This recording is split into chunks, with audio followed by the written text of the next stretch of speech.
আজকে ইফতারের পরে খুব মন চাচ্ছিল যে একটু পায়েস রান্না করে খাই, তো যেই চিন্তা সেই কাজ।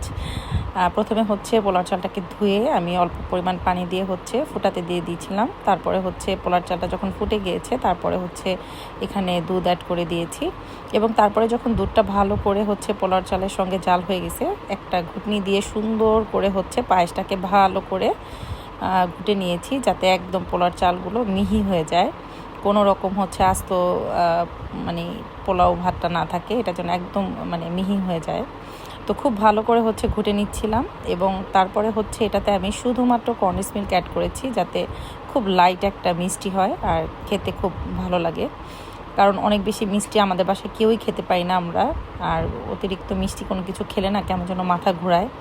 তো যার কারণে হচ্ছে আমি কন্ডেন্স মিল্ক এনেছিলাম। তো কন্ডেন্স মিল্ক অলরেডি হচ্ছে চেটেপুটে অর্ধেকটাই মনে হয় খেয়ে ফেলছি, তো বাকি অর্ধেকটা হচ্ছে এখন আমি পায়েসে অ্যাড করতেছিলাম। এত বেশি মজা হয়েছিল পায়েসটা, মাশাল্লাহ। আসলে যেমন খেতে ইচ্ছে করেছিল তেমন মজাও হয়েছে। তো এই তো এখন হচ্ছে সম্পূর্ণ কন্ডেন্স মিল্কটা এটার সাথে অ্যাড করে দিয়ে তারপর হচ্ছে খুব সুন্দর করে নেড়ে চেড়ে এটাকে একদম একটুখানি জাল করে নিতে হবে।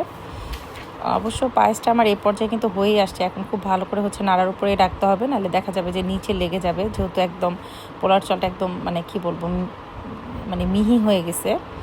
তো থিকনেসটাও বেড়ে গেছে, তো এই পর্যায়ে হচ্ছে লেগে যাওয়ার একটা চান্সেস থাকে, আর লেগে গেলে কিন্তু পায়েসটা একদমই ভালো লাগবে না। তো যাই হোক, আমি একদম হচ্ছে কন্ডেন্স মিল্কের মানে ডিব্বার মধ্যে যতটুকু ছিল সেটা একদম নিগড়ে নিয়ে নিচ্ছিলাম। আর যে কোনো মিষ্টি খাবারে কন্ডেন্স মিল্কটা অ্যাড করলে কিন্তু অনেক বেশি মজা হয়, কি বলেন আপনারা? তো দেখতে দেখতে রমজানগুলো পার হয়ে যাচ্ছে, আসলে ভালো দিন খুব দ্রুত চলে যায়। কিভাবে যে আসলে সেই দিন হচ্ছে মনে হচ্ছে যে রমজান শুরু হয়েছে, এখন একদম 19 রোজা মানে শেষ হয়ে গেল, আগামীকালকে 20 রোজা। তো যাই হোক, আলহামদুলিল্লাহ খুব সুন্দরভাবে হচ্ছে এবার রমজানটা আসলে পার হয়ে গেল। তো আল্লাহ যেন আসলে বাকি আরও যেই 10টা রোজা আছে সেটা রাখার জন্য তৌফিক দান করে, এবং প্রত্যেকটা মানুষেরই যাতে শরীর স্বাস্থ্য ভালো থাকে, রোজা রাখার জন্য তৌফিক দেয়, এই দোয়াই করি। তো যাই হোক, এখানে হচ্ছে আমার পায়েসটা সম্পূর্ণ রেডি। তো এখন হচ্ছে আমি পায়েসটাকে একটু ঢেলে ডেকোরেশন করে নিব। তো ডেকোরেশন বলতে কি, আমি আজকে শুধুই কিশমিশটা দিয়েছি, বাসায় হচ্ছে বাদাম ছিল না, তো বাদাম দিলে আরও অনেক বেশি খেতে ভালো লাগতো।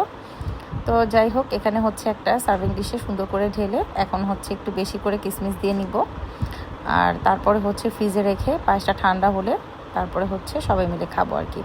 তো আমি রান্না করে আগে একটুখানি হচ্ছে এটা যখন ডিশে ঢেলে নিয়েছিলাম তখনই হচ্ছে পাতিল থেকে একটু চেটেপুটে খেয়ে নিয়েছিলাম, খুব মজা হয়েছে আসলে পায়েসটা।